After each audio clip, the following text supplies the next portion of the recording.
A former government official has a controversial idea about how to deal with China. Should the US take his advice?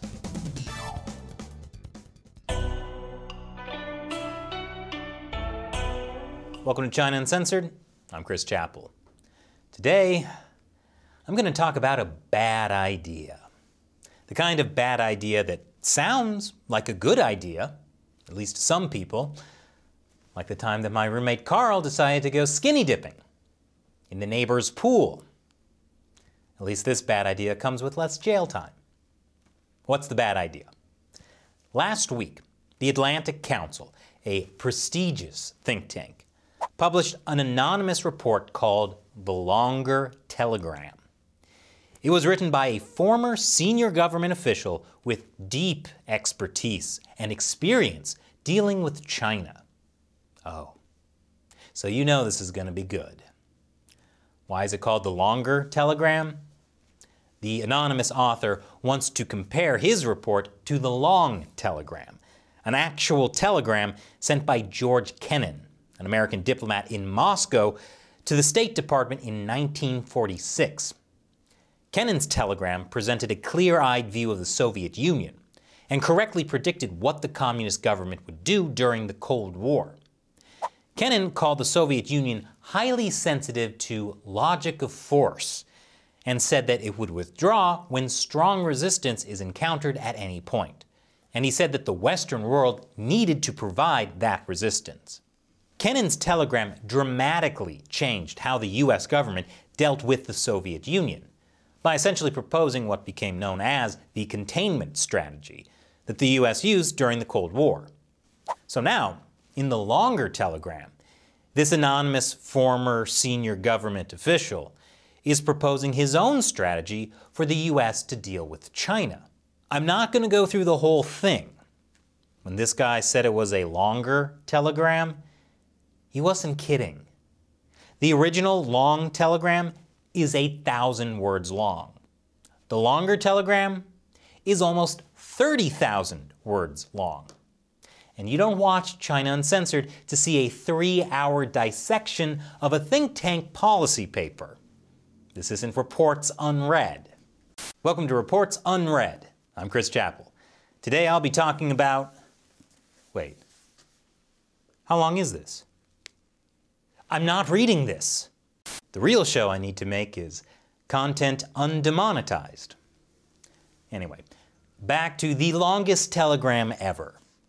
Don't get me wrong, the anonymous author gets some stuff right, like when he says that the single most important challenge facing the United States in the 21st century is the rise of an increasingly authoritarian China, and when he says that the US urgently needs to develop an integrated, operational, and bipartisan national strategy to guide the content and implementation of US policy towards Xi's China. But the biggest problem with this report is his central strategic idea of how to deal with the Chinese Communist Party. The anonymous author spells that out in this opinion piece he wrote for Politico. The US should focus on Chinese leader Xi Jinping. That's the idea. The US needs to get rid of Xi Jinping. I know what you're thinking. The US is bad at regime change.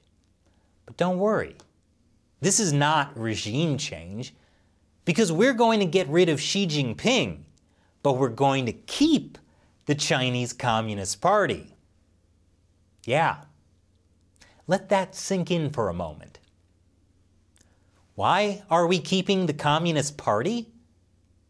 According to the Longer Telegram, treating the Chinese Communist Party the way we treated the Soviet Union, what he calls containment with Chinese characteristics, is too blunt of an instrument, and CCP collapse is just a dream.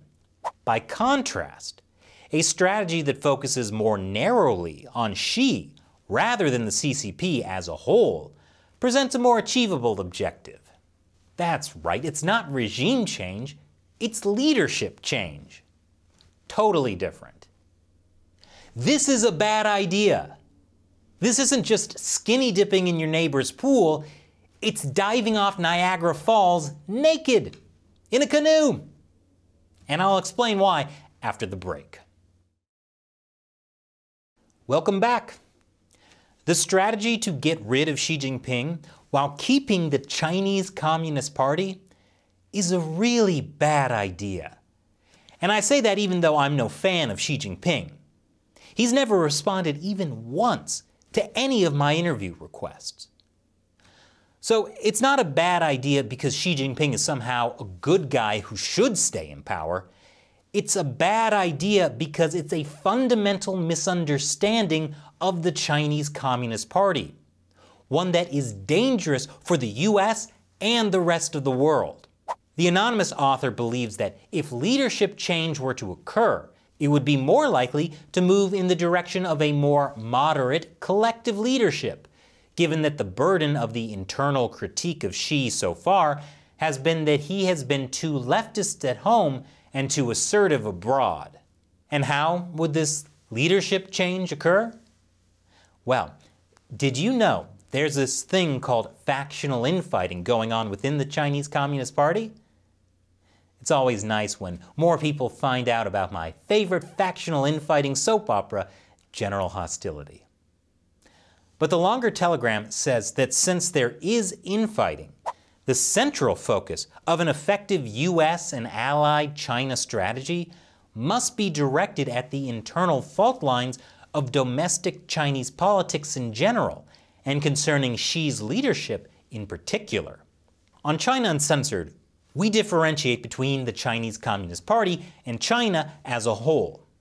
But the longer telegram argues that just like attacking China in general is an error, it's just as significant of an error to crudely attack the Chinese Communist Party itself. It's simply an unsophisticated strategy when fault lines exist between Xi Jinping and other senior party officials. So what's the sophisticated strategy? The mission for US-China strategy should be to see China return to its pre-2013 path, i.e. the pre-Xi strategic status quo. And how would we know that the strategy has been successful? According to the longer telegram, one of the indicators would be that Xi has been replaced by a more moderate party leadership. I know that's a lot to take in, so let me summarize in a way that the internet can understand. Broke, nuke China. Woke, take down the CCP. Bespoke, leverage factional infighting within the CCP to take down Xi Jinping and ensure that a moderate CCP leader replaces him. Sounds great.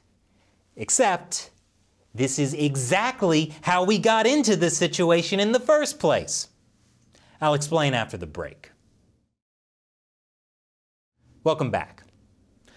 A lot of people in the West are completely clueless about the Chinese Communist Party. They think the CCP is just a bunch of benign, moderate technocrats. Oh, Chairman Xi Jinping is a bad guy, so let's get rid of him so the good guys can take over. Yeah, right. The problem is, there are no good guys at the top of the Chinese Communist Party. They've all had to do terrible things to get where they are today. It's a classic deal with the devil, and the party gets your soul. Look at what happened to former Chinese leader Hu Jintao. He used to be an actual human being who experienced actual emotions. And by the end of his term, he looked like this. Although it can't be easy having to sit next to the guy who's stabbing you in the back and twisting the knife. Speaking of former Chinese leader and toadfish Jiang Zemin, this guy and his minions are on the other side of the factional struggle against Xi Jinping. If Xi Jinping goes down, he's just going to be replaced by another bad guy, probably someone from Jiang Zemin's faction. The longer telegram imagines that there's some moderate leader in the Chinese Communist Party that can take over and make it better, the way it used to be. And it uses former leaders like Deng Xiaoping, Jiang Zemin, and Hu Jintao as examples of the former status quo moderate leaders. You know, from the good old days. Except the good old days weren't that good. Like how in 1989, Deng Xiaoping ordered the Tiananmen Square massacre.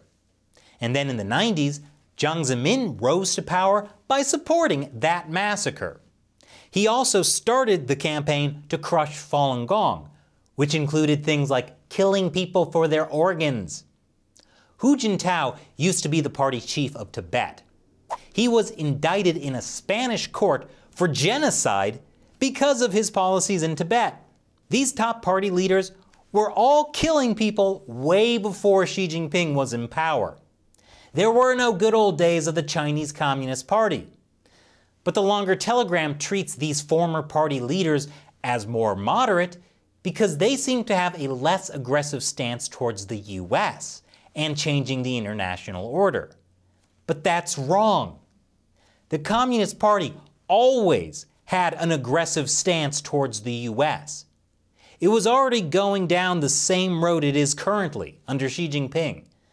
The party just wasn't as rich or powerful back then as it is now, so a lot of people just didn't see it.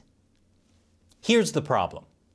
The longer telegram isn't about getting a better CCP leader. It's about getting a CCP leader that makes the West feel better about the CCP. Once we get rid of Xi Jinping and go back to those benign, moderate technocrats, we can work together. And by together, I mean we can keep making money together. This is wrong. The Chinese Communist Party is engaged in an ideological struggle with the West. To its credit, the longer telegram realizes this and says the West must fight back. But it makes the mistake of thinking that the Communist Party leaders can pull back on the ideological struggle if we appeal to their self-interests by helping them get rid of Xi. That's not how it works. The Chinese Communist Party needs the ideological struggle against the West in order to survive. They've always had it, and they're never going to give that up. Fundamentally, blaming all of the CCP's actions on Xi Jinping is unsophisticated. It's the CCP, not the Xi-P. Everything that the longer telegram blames Xi for can be traced back to policies that were in place before Xi. Did Xi make things more aggressive and worse? Sure. But that's no guarantee that the next CCP leader won't do the same. And here's another problem. The US government does not understand the factional struggle within the Communist Party. Remember in 2013, when everyone thought that Xi Jinping was going to be some liberal reformer? The longer telegram suggests that the US can somehow pressure party leaders to choose a moderate leader this time. This is a joke, and it's not funny. The danger in getting involved the way that the longer telegram suggests is that the US government accidentally ends up doing the dirty work in the factional struggle and strengthening the Chinese Communist Party. No matter how moderate the next leader may appear to be, they're not going to change the fundamental nature of the Communist Party, unless they get rid of the party completely. No matter who is in charge, the party will continue the genocide in Xinjiang, crushing Hong Kong, militarizing the South China Sea, getting ready to invade Taiwan. They're not going to stop. So in the end, the longer telegram's main idea doesn't work. The US would basically be saying that we don't care if the CCP oppresses people, as long as they do it quietly. And hey, can we buy some more of those Chinese bonds? I guess we'll just have to see what happens on General Hostility. Next time on General Hostility, Xi Jinping appears to be winning the factional struggle for the Chinese people's hearts, but he's lost the love of the West. Could the West betray Xi by sleeping with his mortal enemy Jiang Zemin? Does the West really believe Jiang will treat her better than Xi? Or is the West just doing it for the money? Find out next time on General Hostility. And now, it's time for me to answer a question from a China Uncensored fan who supports the show on the crowdfunding website Patreon. We could always use more support at patreon.com/China Uncensored. It makes a huge difference for our team. Charlie Badge says, Chris, my question is, if places like Sansha City on the Paracel Islands are just normal parts of China, can anyone visit them? Well, Charlie, as far as I know, foreigners aren't really visiting Sansha City yet, although Chinese officials definitely want to develop tourism in the area as a way of further staking their claim on the South China Sea. Since 2016, there have been patriotic cruises running to Sansha from Hainan Island in southern China. What is a patriotic cruise? Aside from sightseeing, tourists will sign a long paper scroll to show their support for China's territory sovereignty and sing China's national anthem on the disputed islands. Sounds fun. But obviously that's geared at Chinese tourists. These artificial islands themselves don't have a lot of tourism infrastructure yet. But that's definitely a possibility for the future. Back in 2018, the Hainan government started offering visa waivers to foreign travelers. But I haven't seen reports of foreigners going to Sansha yet. I, for one, recommend going to the South China Sea the old-fashioned way, on a Filipino fishing boat. Thanks for your question, Charlie, and thanks for watching. I'm Chris Chappell. Thanks for watching China Uncensored.